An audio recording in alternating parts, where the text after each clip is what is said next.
T-Man 978 Chill Review. Hello everyone, T-Man 978. Right now I'm reviewing Marvel Legends Series 12-inch variety Iron Man. Yay, I don't have to say anything about a Build-A-Figure piece and this type of wave. It's just freaking Iron Man, and that's what I love about this line so far. But anyway, as you can see, this Iron Man is like really nondescript. It's not a particular Iron Man.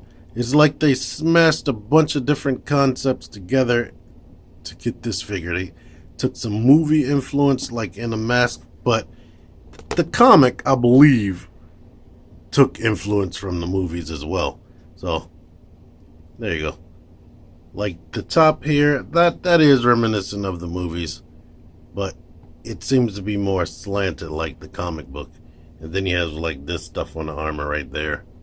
So, there you go, that. The packaging is nice and holographic, just like Captain America's that I previously reviewed.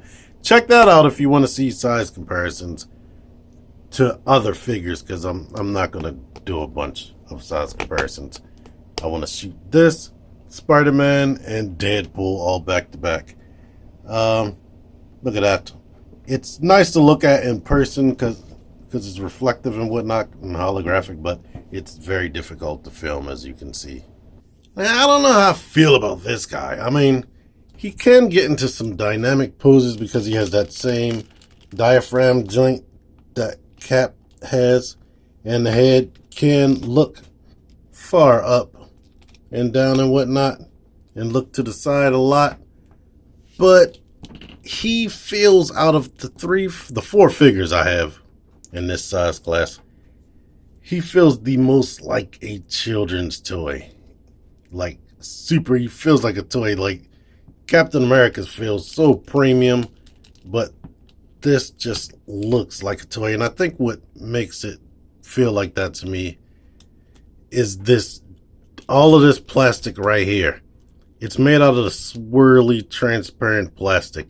And in fact, like, this is hollow plastic. All that's hollow. If I had the right lighting, and let's see if I can do that.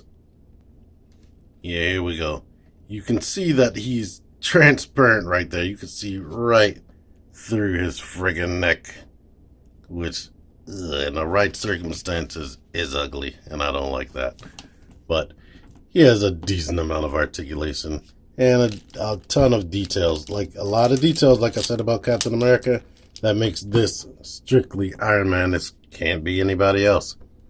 One thing I think is cool, this chest plate is a separate piece attached with a transparent plastic right there to cover up the arc reactor. It would have been cool if they put something in there to make it look like it's glowing, but it's just silver or gray plastic. Silver paint or just gray plastic, I can't really tell.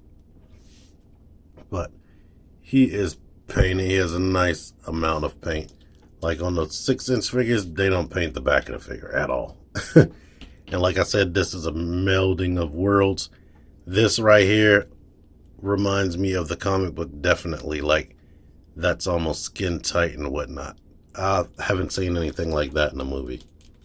One unfortunate thing about him, he does not have boot swivel, but I think they tried to compensate by giving him ball jointed ankle pivot, so it doesn't pivot as much as the other figures, but it does rotate side to side, and they can't do that in their ankle, but they do have boot cuts, so they can do it in spirit. One hindrance he does have is this right here, just like you can imagine. I mean, you can force it under there a bit so he can kick out that much, but it does get in the way. He does have a decent spread. And this ab crunch, his ab crunch is the tightest out of all of them. Like, it comes forward only that much, but the diaphragm joint makes him go back that much, but he goes back a lot. So, he can get in some good flying poses, as you can see right there, and see forward. Shoulder pads. If you had that Guardians of the Galaxy Iron Man, you probably are scared. But here's what you can do with this shoulder pad right here. You can go all the way out still without that falling off. You can rotate. I mean, it is coming out of that socket when I rotated it, but let's see how far I can get the arm up before it pops out. Yeah, going straight out, it's still in there, but when I rotate it, then that's when we have a problem right there. The double Genet elbow, just like Captain America, it doesn't come all the way up, but it does get more than 90, unlike Captain America. And I really like these hands. Like, they go in, and this piece rocks out of the way so he can get out, and he can still shoot forward like that, which is excellent because they gave him these repulsor blast effects right there, which fit in the hand. They do spin right here at the base of the effect right there. Only unfortunate part is they didn't give you like a little repulsor, like glass piece to put into that hole when you're done. Sort of like they did with Captain America as far as a star in his back. And yes, they do fit into his feet if you rather use them there. Now, it would have been cool if they would have put a hole there so you could put it there instead. Or maybe this opened up or something like that. But, yeah, it's still a good figure. And, of course, he comes with two-fisted hands, if you're worried about that. And, yes, this moves on the fisted hands as well. Other than that, he does come with this unmasked face. There is like a little bit of gray wash in the hair. I don't think that's coming up on camera too well. It looks like it's all the way black to me from what I'm saying, but it is a little bit gray in there to put highlights and definition in the hair. And it's awesomely painted. The face doesn't have any like shadowing or whatnot.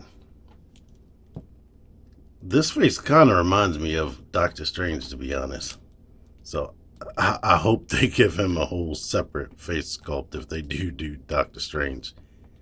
But it's very comic book because there's no shading.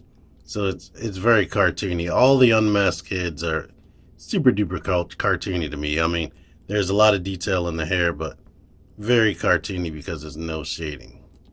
But they did a good job on that face. Being in the suit of armor, he's appropriately taller than Captain America. And of course, he's taller than Spider-Man. Now, I forgot to mention this in my Captain America review, but for the price point they were going for with these figures, I would have loved it if they gave them a bulge in at the base of the neck. Like, I like the articulation that they gave them, especially with this diaphragm joint and the ab crunch. But if it had that neck, that would have took it to the next level for me. But it's still a good figure, and I like it. I don't like it as much as Captain America, but it's still a good figure. So if you want to get it, go out and get it. It's on clearance everywhere. You can find them cheap. If you like this video, click the like button, subscribe, share, comment. T-Man978 out of here. Thank you for watching.